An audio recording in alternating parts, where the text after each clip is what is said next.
So one of the very first palpations we're going to be doing is the iliac crest. It should be very prominent on either side of the patient where the trunk begins to curve out. So palpate downwards along that curvature until the bone is felt.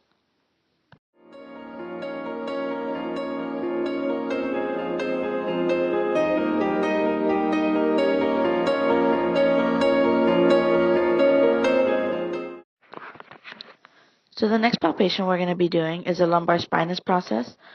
So we're going to place our fingers on the tops of the iliac crest and thumbs on the midline of the back. This is around the L4, L5 interspace. So if you palpate up, you will feel the spinous process of L4, and above that L3, and etc.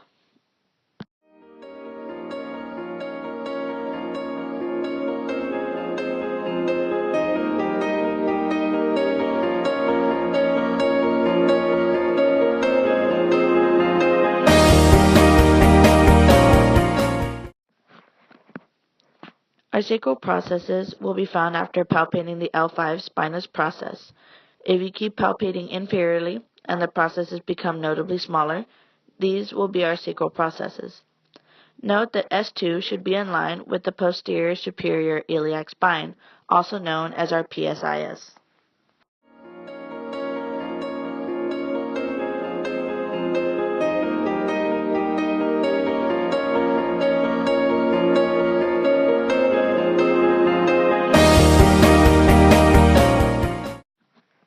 Our posterior superior iliac spine, also known as our PSIS, will lie directly underneath the visible dimples above the buttock.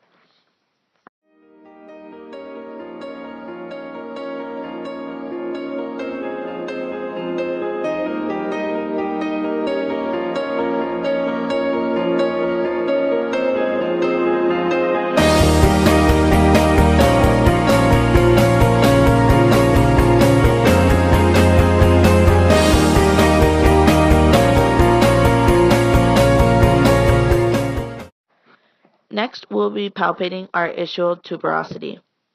You can do this one of two ways. We can have the patient lying with their leg bent or standing with their knee up on the table. In our case, we're going to go ahead and have the patient lying with their leg bent. We're going to palpate the midline of the buttock. As you move inferiorly, you will feel a bony prominence. That will be our ischial tuberosity. Note that the ischial tuberosity will not be palpable if the leg is fully extended, due to the fact that it is covered by the gluteus maximus muscle.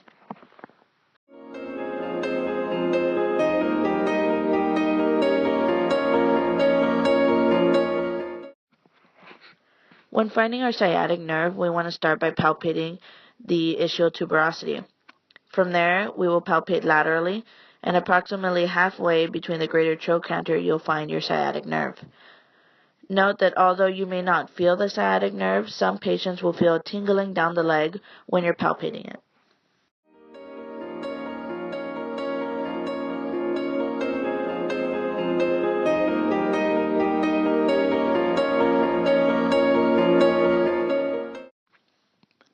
When palpating the greater trochanter, you can have your patient positioned in one of two ways.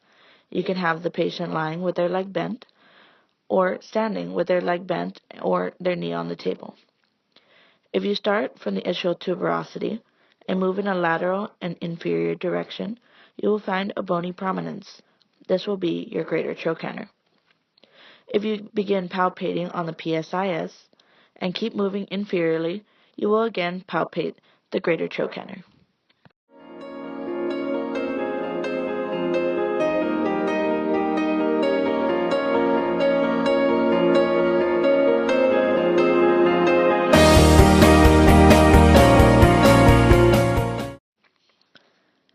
The iliac tubercle can be palpated approximately 3 inches above the ASIS, along the lateral lip of the iliac crest. This will be the widest part of the crest.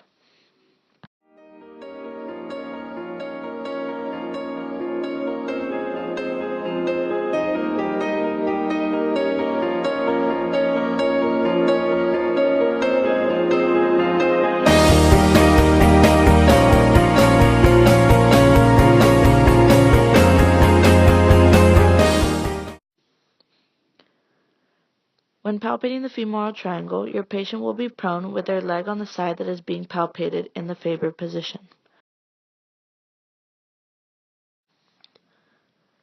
We will begin palpating at the ASIS and palpate out to the pubic tubercles. The inguinal ligament can be felt in between the two bony landmarks. Continuing medially, we will find the adductor longus muscle. From this landmark, we go laterally and find the sartorius.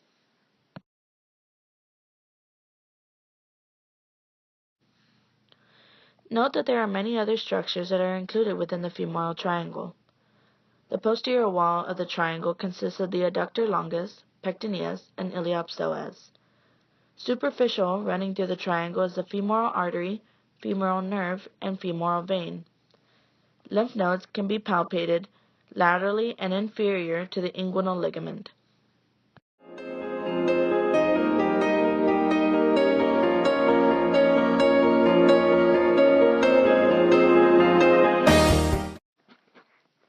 McBurney's point can be found by making a line from the ASIS to the umbilicus. About 1/3 up from the ASIS is McBurney's point. Note that this is where the appendix would lie in our patient.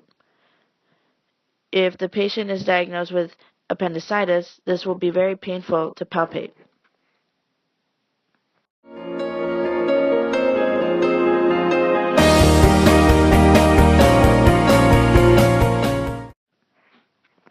In order to palpate our anterior superior iliac spine, otherwise known as our ASIS, we're going to place our hands on the sides of the patient's waist.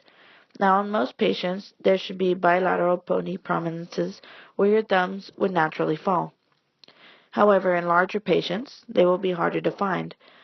If this is the case, we will begin palpating on the iliac crest and palpate inferiorly along the border until you feel the iliac tubercles and then a curve inward. This will be our ASIS.